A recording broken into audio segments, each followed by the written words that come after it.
Hi, I'm Amelia, I'm Tom.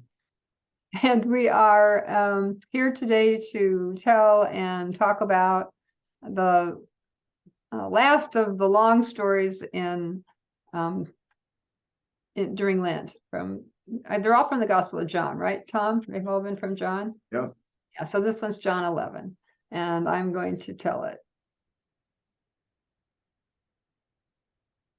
A certain man was ill, Lazarus of Bethany, the village of Mary and her sister Martha. Now, Mary was the one who anointed the Lord with perfume and wiped his feet with her hair. Her brother, Lazarus, was ill. So the sisters sent a message to Jesus. Lord, he whom you love is ill. And when he heard it, he said, this illness will not lead to death, but is for God's glory, that the Son of Man may be glorified through it. Accordingly, although Jesus loved Martha and her sister and Lazarus, after having heard that Lazarus was ill, he stayed 2 more days in the place where he was. And then he said to his disciples, let us go to Judea again. Well, they said to him, Lord, the Judeans were just now trying to stone you, and you're going to go there again? Jesus replied, are there not 12 hours of daylight?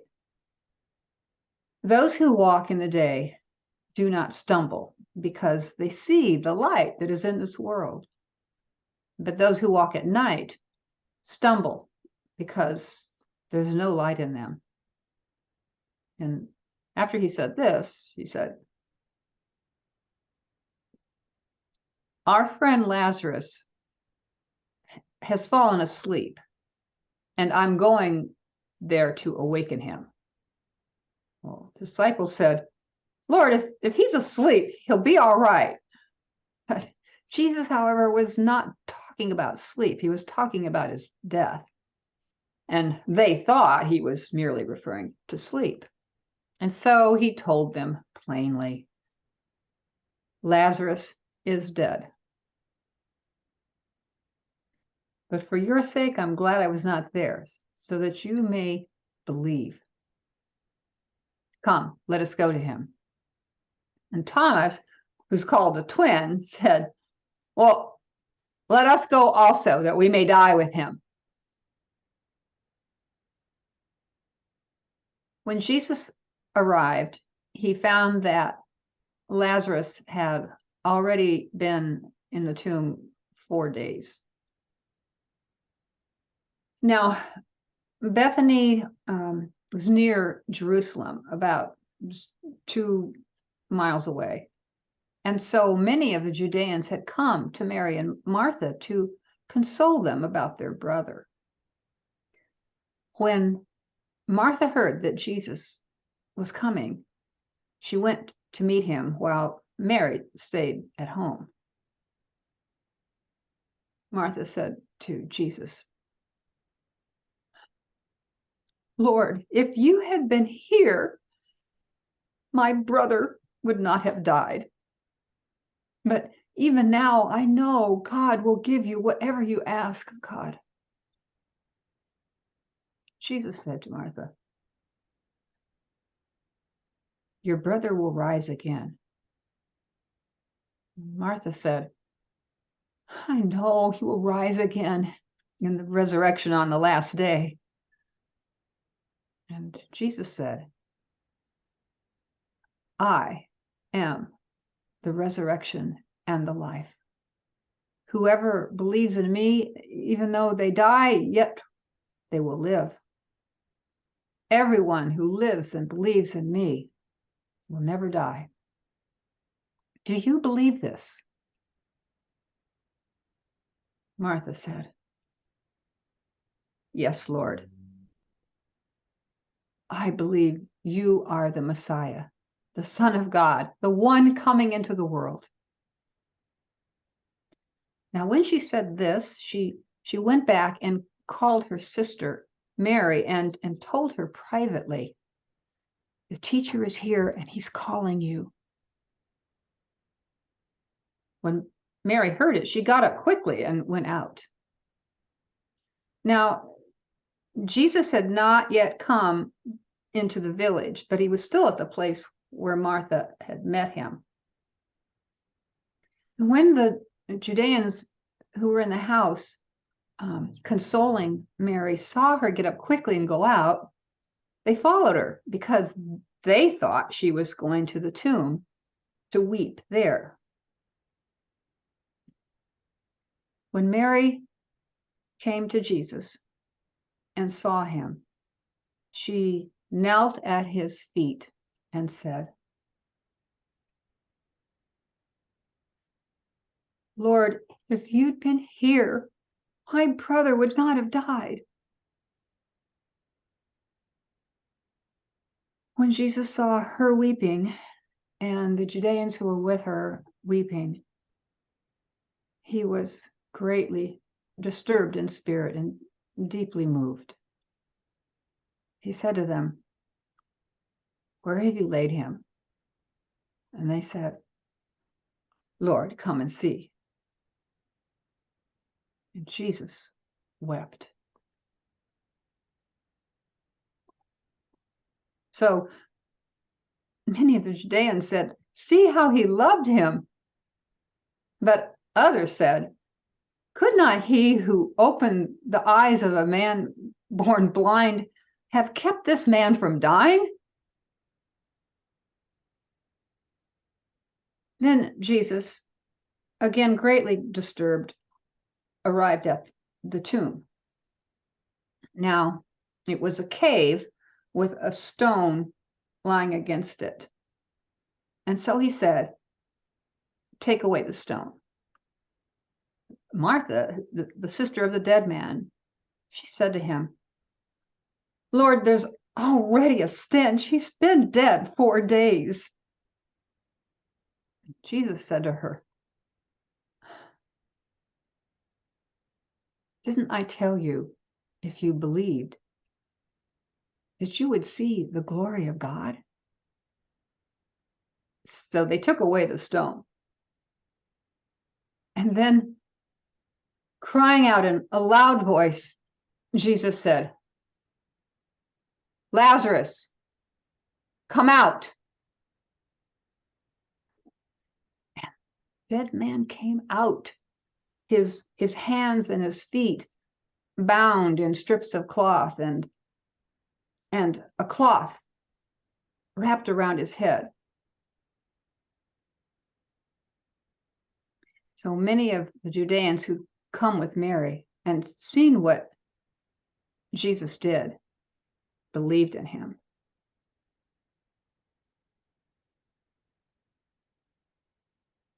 Well, that's a story, but I left out something important. I have to acknowledge that right away, which is Jesus praying. So before he calls out, "Lazarus, come out," he looks up to heaven and he says, "Father, I thank you for having heard me. I know that you always hear me, but I've said this so that the crowd standing here will come to believe that you have sent me."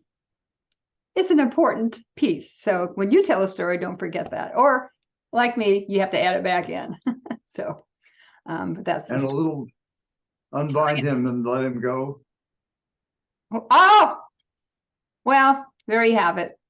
Yes, unbind him and let him go because he was bound with his strips of cloth, right? Okay, well, I'm not going to do it again. So, sometimes the things that you forget when you tell a story, the next time you tell it, you'll definitely remember. So apologies to you all. But it is a great story, and I do have some questions about it for you, Tom. Okay, so first of all, do you want me to do it again? No. Okay, all right. So going back to the beginning, Jesus says, well, first of all, he doesn't go right away. He stays, and he does give a reason. He doesn't go, or the narrator, I guess, gives a reason. because he wants the glory of God to be seen and the Son of Man's glory to be made aware. But why does he stay? He's apparently it's 4 days, because the message comes and he's ill, and then he stays 2 more days, and then it's 4 days. So, but how's that timing work? Well, it was a day, then the 2 days that he waited, and then a day to travel. So they were counting, the 4 days of between the time when he first heard that Lazarus was sick and when he finally arrived. Okay, that explains that little thing about the timing. The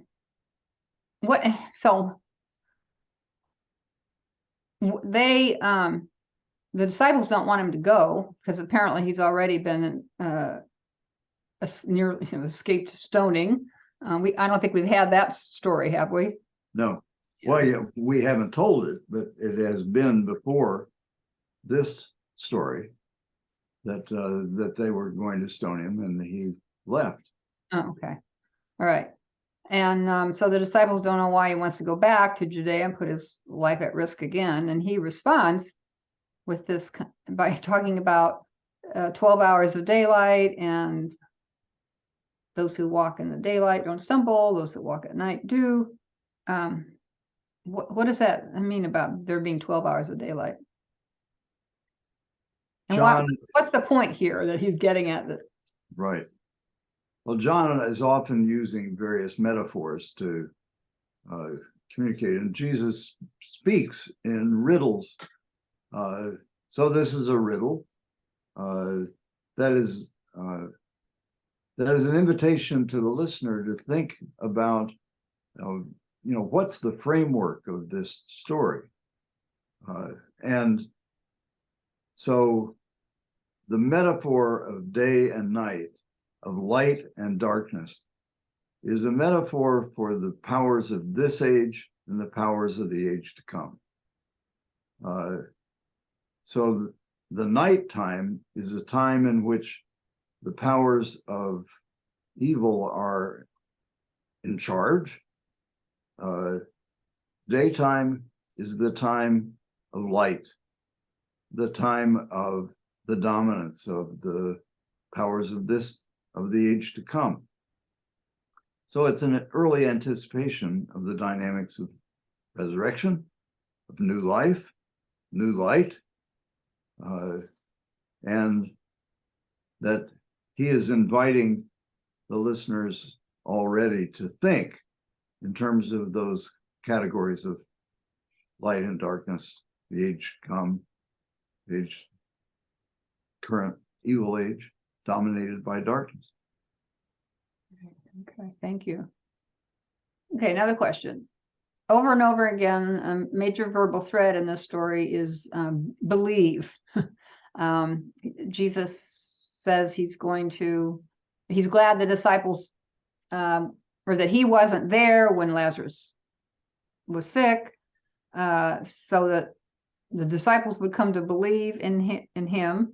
And then over and over again, there's references to the belief, and particularly with regard, to Martha, and also to the Judeans.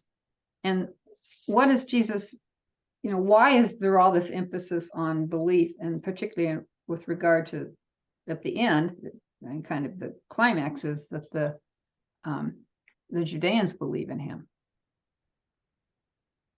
This is a motif that runs through the story, and the climax of the resurrection story at the end of 20 is these things are written, these things are told, so that you may believe in him, that you may believe that Jesus is the Christ, and that believing you may have life in his name.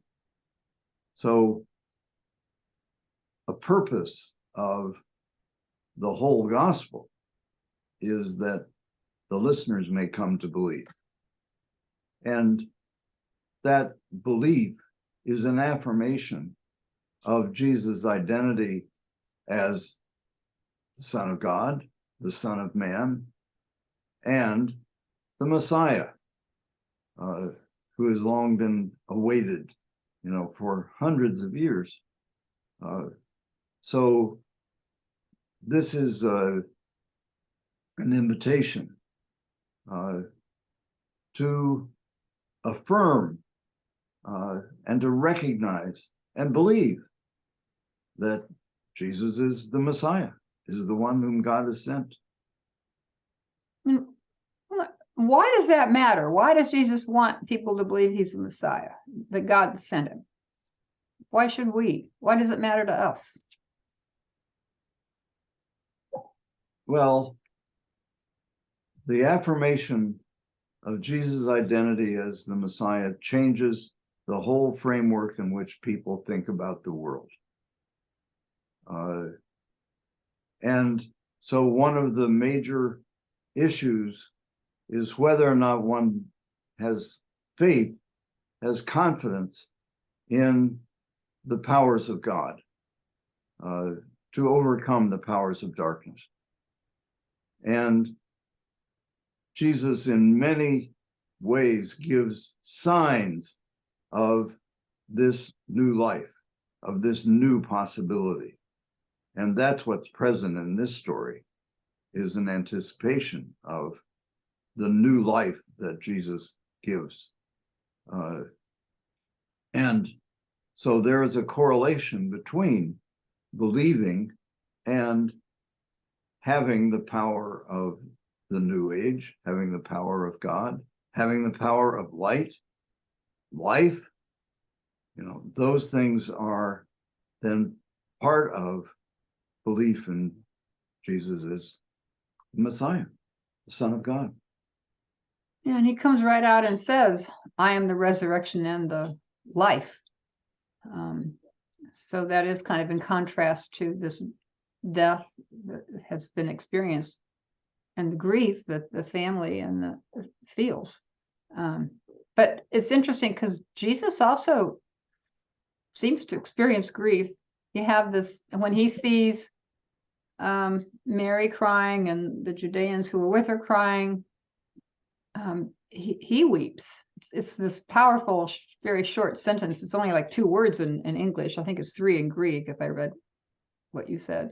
Jesus wept. So what's the impact of that he wept? This is the most fully human element in the characterization of Jesus. Jesus weeps. Jesus is a human being, one who fully identifies with the human experience and the experience of death. So even from a composition point of view, this shortest sentence is then a climax. It's a climax to the characterization of Jesus as a human being, as the human one, which is the best translation for the Son of Man,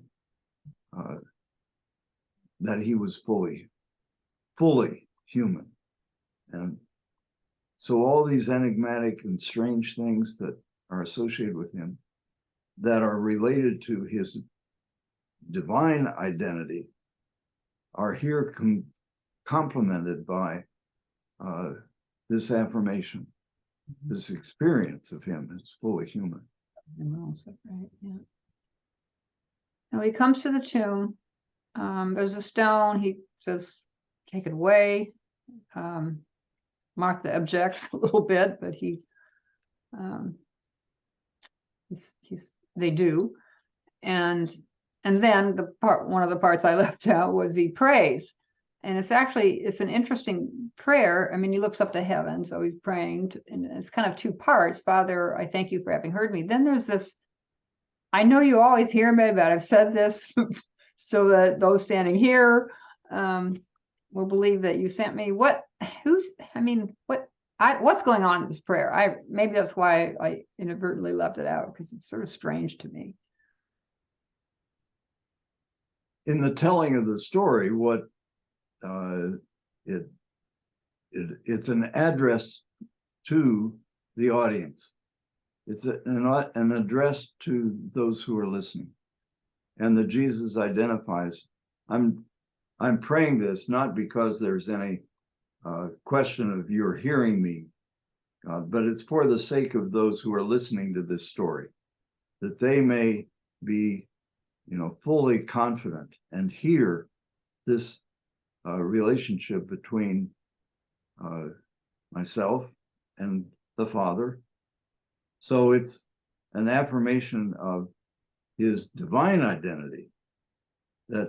So this is a kind of a coming together of the affirmation of Jesus as fully human and telling that story, and also then that I'm telling this story so that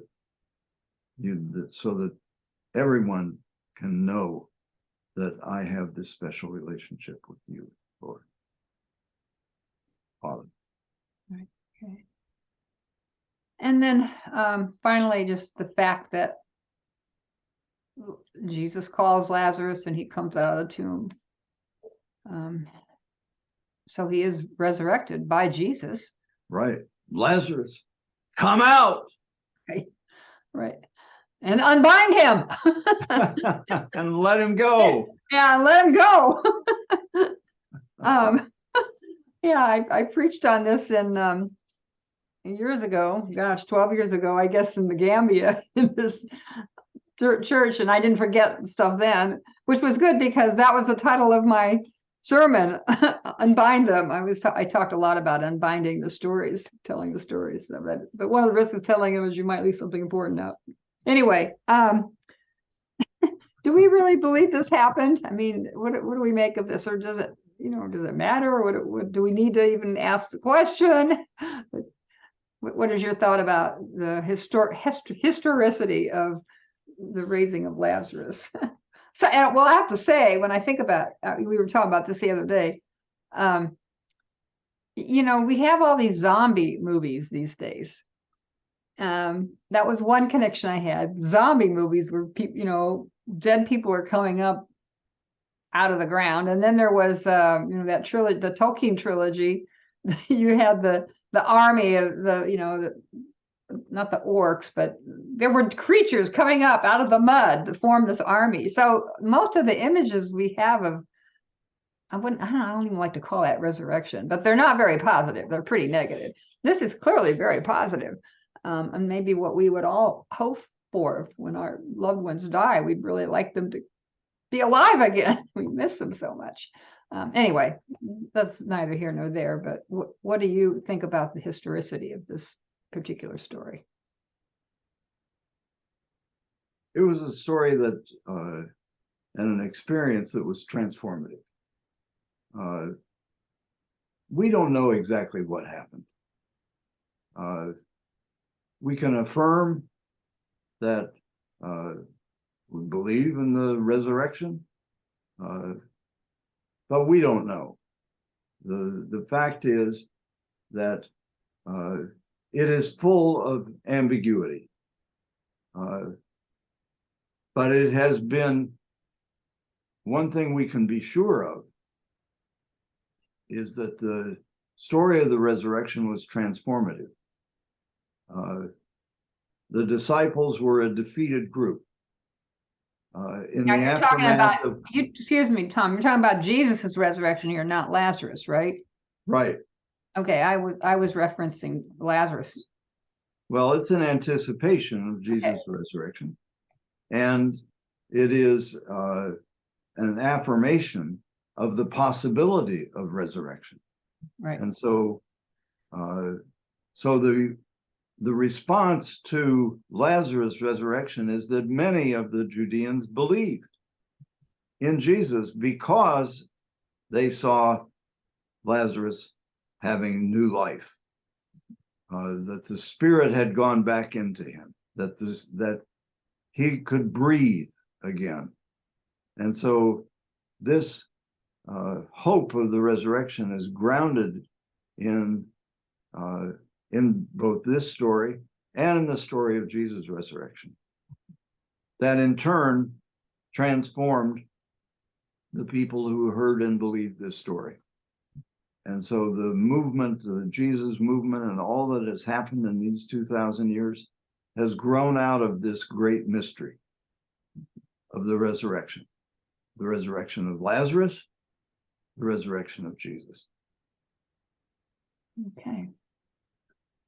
Well, anything else you want to say about this? You want any connections with ministries of peace and justice that come to mind? The hope that is present in this story is the hope of new possibilities. The hope that God can take, the disasters of human experience and transform them into new energy, new life, new possibilities. Every experience of death is an invitation to hear and experience that reality in the context of these stories. So they are a kind of paradigm, a kind of frame in which to hear and experience those realities. We know the reality of death. This is a story about the reality of resurrection and of the possibilities of death being transformed into by the powers of the new age, into new life, new energy, new possibilities. So it's an invitation to always look for those possibilities that are present in these experiences of death. All right. Thank you, Tom. Thanks to those of you who are watching. And thank you, John, the evangelist, for this recording the story for us. Yeah. Bye, everyone. Bye.